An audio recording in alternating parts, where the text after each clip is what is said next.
Welcome to commercial-free CNN Student News. I'm Carl Azus. Got a story related to Earth Day coming up this April 22nd. First up, though, the U.S. is deploying warships to the waters near Yemen. The Middle Eastern country's been at civil war since Houthi rebels took over Yemeni government buildings earlier this year. International officials say the Houthis are supported by Iran, and Iran is believed to be sending a convoy of several ships to Yemen, ships that some officials suspect may be carrying weapons to the Houthis. 9 vessels from the U.S. Navy, along with ships from Saudi Arabia, Egypt, and others, are monitoring the waters near Yemen. They're prepared to intercept the Iranian ships if necessary. An Iranian naval official says Iran's ships in the area are there legally to fight piracy and protect commerce. All this is raising tensions between the U.S. and Iran, weeks after an international agreement was announced concerning Iran's controversial nuclear program. Next today, from the presidential palace to prison, Egypt's former leader has received a 20-year jail sentence. Some background. In 2012, Mohamed Morsi became Egypt's first democratically elected president. He's a member of the Muslim Brotherhood, a religious and political group which many Egyptians feared was trying to dominate the Egyptian government. Late in 2012, protests began against then-President Morsi and the Muslim Brotherhood. Morsi and 14 others on trial were accused of inciting violence and torturing the protesters in December of 2012. The defendants were all found guilty of that, but acquitted of murder charges in some of the protesters' deaths. Morsi was overthrown in a military coup in July of 2013. Yesterday's sentence came in one of several cases he's standing trial in.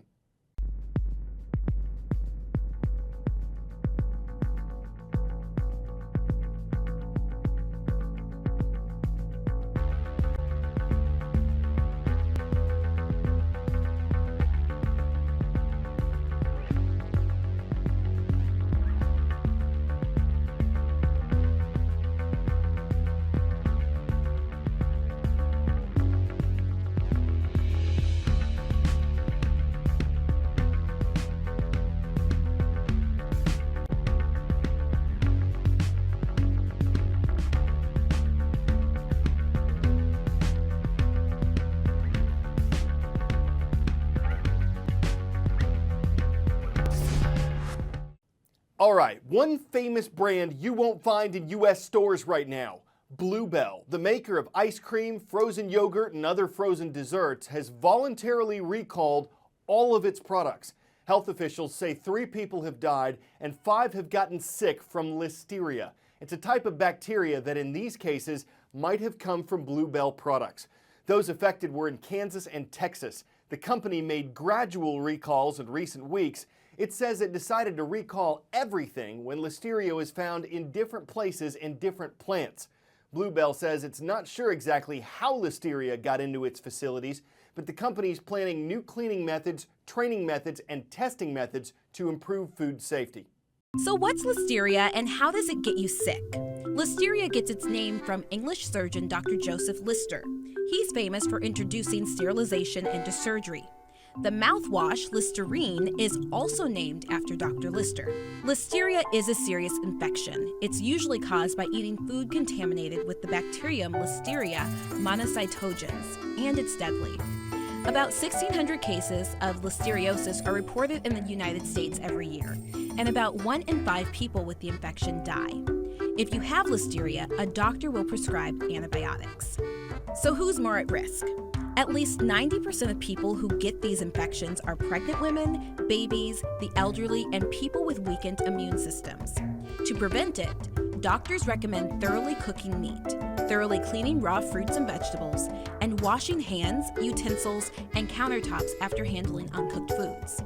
Do not drink unpasteurized milk or eat foods that contain unpasteurized milk.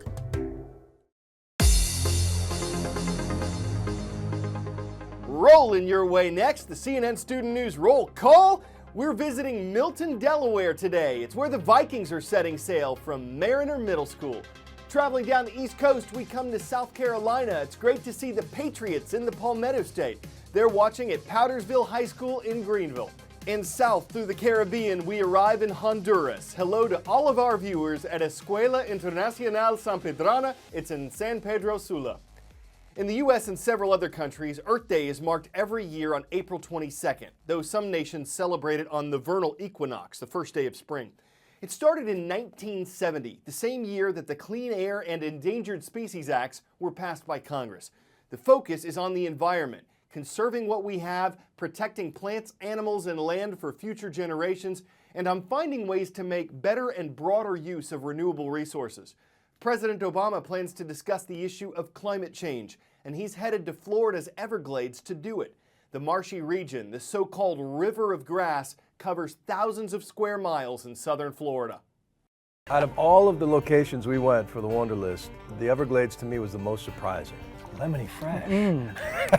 Put that in your water. This is cleaner than Mom's kitchen. Half the Everglades is dead, essentially. It was diked and diverted and ditched back in the 50s and even sooner to try to turn Florida into this paradise we know and love and our grandmas live. The other half is sort of on life support and it really comes down to getting the right amount of clean fresh water to the right places at the right time. And what makes this so unique is that it's contained in Florida. It's contained in one state. If the state of Florida can't pull this off, no one can. There is only one Everglades. And when it's gone, it is gone, and 7 million people depend on that water in those aquifers. So it's not just about saving gators and baby otters, it's about all of us. It's also cultural too, Bill. You know, when we talk about our national identity, we think of wilderness areas. We typically think of Grand Canyon, Yosemite, Yellowstone, and these other, you know, awe-inspiring landscapes. But the Everglades is every bit of as emblematic of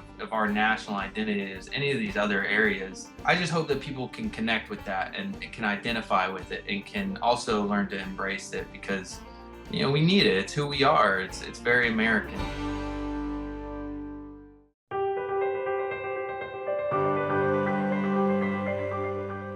If you have a car, you know that fixing them is not cheap and that a breakdown can be financially devastating for people living from paycheck to paycheck. At age 38, a woman named Kathy Haying decided to do something about that. She'd ultimately found The Lift, a non-profit garage that makes car repairs affordable. There was a problem though. Haying knew nothing about fixing cars. I've been a delivery driver coming up on a year now. Having a car problem just brings a lot of stress. I'm definitely worried about my safety. Having 2 daughters, it just really heightened this situation. I was a social worker for 15 years. I kept seeing people struggling with making ends meet. One car repair can upset the entire apple cart. I just kept thinking, why isn't somebody doing something about this? And then one day it occurred to me, oh dang, I think that somebody might be me. I did not grow up working on cars, so I ended up getting a degree in auto technology. Every time I get in the car, I smell it. Does it get worse when you turn on the heat? How we're different than a regular garage is that people have to meet certain income requirements. I was quoted close to $1,400. We charge the customer $15 an hour for labor. Market rate was about $100 an hour. We don't do any markup on the parts. You get 100. Oh, look at you. They fixed everything. It's just a lot of weight off my shoulders. Thanks, take care. It's about moving people forward and moving their lives forward.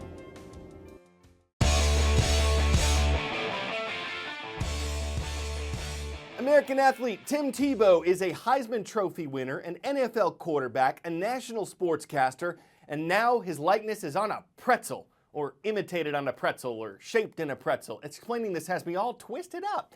Tebow signed with the Philadelphia Eagles earlier this week, so to welcome him, a Philadelphia pretzel shop shaped up and baked up some pretzels of Tim Tebow Tebowing. The shop reportedly sent some to the team as well. How do they do it? Well, they just tied to pretzel in Tebow. The shop says they're selling pretty well, and at $1 each, they don't cost a lot of bread. In fact, for $1.25, you can get your quarterback. I'm Carl Azus for CNN Student News, and it's time for us to take a hike.